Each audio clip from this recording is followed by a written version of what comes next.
Toy ny fanao isan-taona dia nanatanteraka Zakabe andraisan'ireo sefosapy miisa 770 anjara atao anatin'ny faritra Analamanga izay natao tao amin'ny espace aparafaratany ka ny Cisco Ambohidratrimo no nampiatrano izany.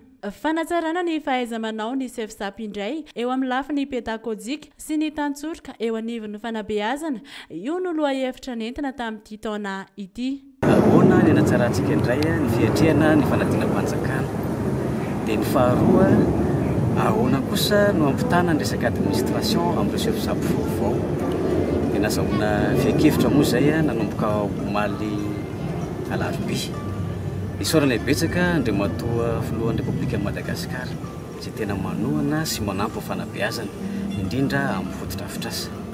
Mankasitraka Andriamatoa Minisitra ihany koa izay amin'ny fitsinjovana anay sefosapy eo amin'ny lafiny ara-pitantanana.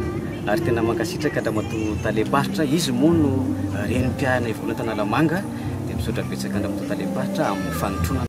Nangataka tamin'ny fitondram-panjakana ireto vondrony sefosapy Analamanga ireto mba hisatrano ny fanaovana ny recrutement eo anivon'ny ministeran'ny fampianarana satria efa maro ireo lasan'ny sotro-ronono ary efa mihavitsy ireo mpiasam-panjakana tranainy. Mila fampizaratra ekefa, mila mifanampy tsy hoe tsy mahay sasany fa miara-malalantsika fa ny traikefa dia ao anatin'ny fiainana nazahoana lalovana nazahoana ny traikefa dia mba hifampizarana amin'izay zandry mpiareto. Tsika tsy nao anatin'ny fitantanana firenena tsy maintsy misy ny zoky misy ny zandry dia mba mifampitapita eo ireo mandra-pahatonga izay sekoly sefosapy zay fa dia tafita ny